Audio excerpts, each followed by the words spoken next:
Assalamualaikum warahmatullahi wabarakatuh. Bagaimana kabarnya teman-teman? Ibu dosen yang saya hormati selaku pengampu mata kuliah Sistem Ekonomi Indonesia, dan tak lupa rekan-rekan seperjuangan yang saya banggakan. Kami dari kelompok 3 Sistem Ekonomi Indonesia akan memaparkan hasil diskusi kami mengenai kebijakan penanganan COVID-19. Namun sebelum itu, perkenalkan, nama saya Muhammad Iksan Abdillah. Kemudian rekan saya Ratu Wulan Nur Cahya, Asri Maharani, Ida Rosiana, dan Dava Naufal Nurahmat. Selanjutnya, pemateri yang pertama akan disampaikan oleh rekan saya Ratu Wulan Nur Cahya. Halo semuanya, kenalin aku Wulan dengan nama lengkap Ratu Wulan Nur Cahya dengan NPM 17041020009. Nah, pada kesempatan kali ini di sini aku ingin membahas mengenai gambaran umum apa sih COVID-19 itu. Tidak sedikit dari kalian semua pasti sudah mengetahui apa itu COVID-19. Nah, di sini aku ingin mereview ulang tentang gambaran umum dari coronavirus tersebut.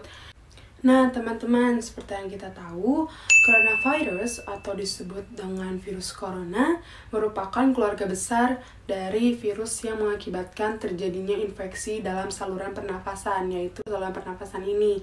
Nah, gejala awal dari virus corona ini yang biasa sering kita tahu, yang pertama, kita tidak bisa mencium bau-bauan yang ada di lingkungan sekitar.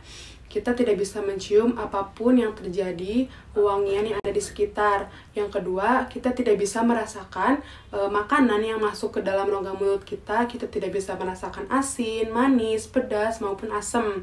Dan yang terakhir, ini gejala yang sering kita tahu yaitu flu. Sebelum virus corona ini, flu ini penyakit yang sering kita sudah tidak asing ya teman-teman, karena flu ini merupakan penyakit yang umum gitu bagi warga negara Indonesia. Setelah kita mengetahui gejala apa saja dari virus corona ini, nah, bagaimana sih proses terjadinya, terdampaknya dari virus corona? Yang pertama, virus corona ini yang menyebabkan COVID-19 terutama transmisikan melalui droplet. Kalian tahu droplet? Droplet ini merupakan percikan air liur yang keluar dari rongga mulut kita yang dihasilkan saat orang terinfeksi, misalkan batuk. Ketika batuk, cairan yang ada di rongga mulut kita akan menyebar ke terhadap lingkungan yang ada di sekitar. Cairan ini akan menyebar dengan sangat cepat melalui droplet itu, yaitu melalui air liur. Yang kedua, dengan menghembuskan nafas. Ketika kita menghembuskan nafas, droplet akan keluar dari rongga mulut kita. Nah, dan yang terakhir, bergesekan antara kulit satu dengan yang lainnya.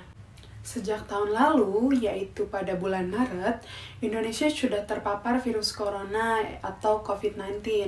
Nah, pemerintah sudah mengeluarkan kebijakan kepada masyarakatnya untuk tetap mematuhi protokol kesehatan yang tidak asing dengan 3M.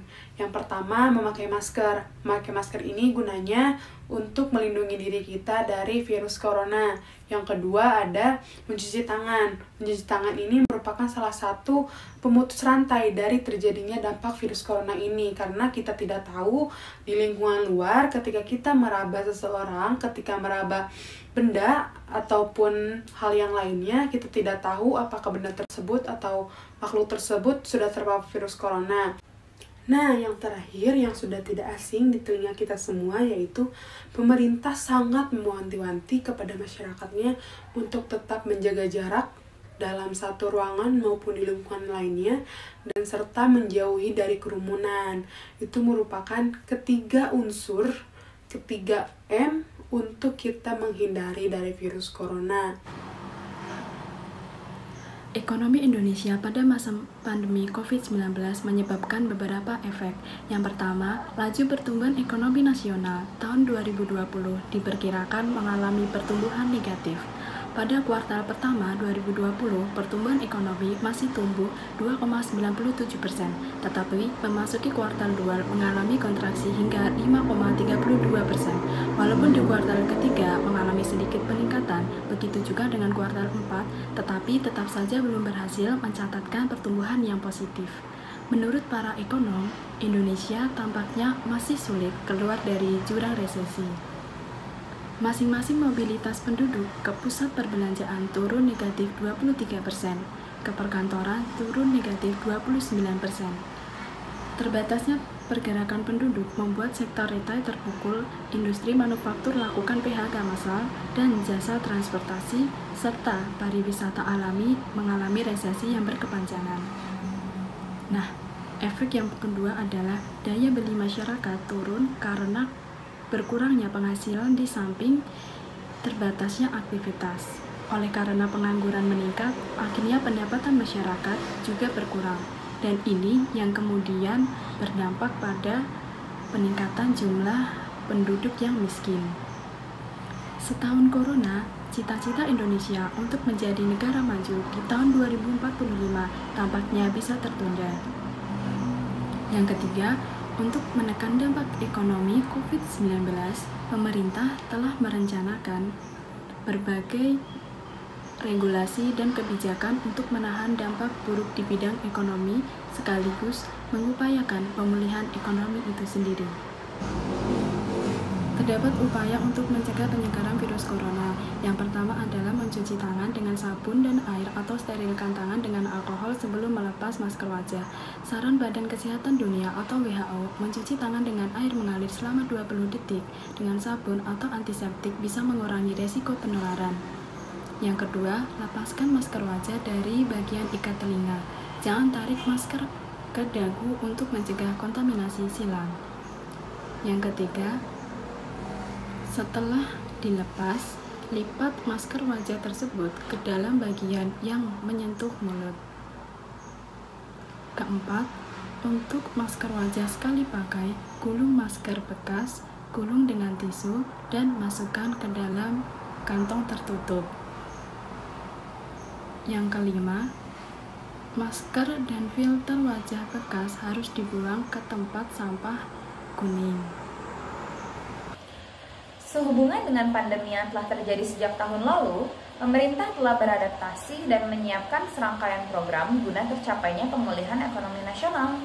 Antara lain, 4 program INTIPEN atau pemulihan ekonomi nasional. Yang pertama, alokasi dana PEN terhadap 5 bidang vital. Yang pertama adalah kesehatan, yang kedua adalah UMKM dan pembiayaan korporasi, yang ketiga adalah program prioritas, dan yang keempat, perlindungan sosial, serta yang terakhir adalah insentif usaha dan pajak. Selain itu, pemerintah juga memberlakukan kebijakan pemberian insentif pajak, yaitu yang pertama berdasarkan PMK nomor 34 tahun 2020 tentang pembebasan pajak bagi barang dan jasa untuk penanganan COVID-19. Dan yang kedua adalah kebijakan yang berdasarkan PMK nomor 86 tahun 2020 tentang pajak penghasilan final yang akan ditanggung oleh pemerintah serta adanya biaya restitusi atau kompensasi sebesar 5 miliar untuk seluruh UMKM di Indonesia. Yang ketiga adalah mengenai kebijakan stimulus perbankan berdasarkan peraturan OJK berupa restrukturisasi kredit kepada para debitur sehingga ada keringanan untuk setiap para debitur. Yang keempat adalah kebijakan pasar modal yang antara lain terdiri dari 4 kebijakan, yaitu larangan short selling, pemberlakuan asymmetric auto rejection, trading halt 30 menit, serta kebijakan buyback saham tanpa melalui rapat umum pemegang saham atau RUPS.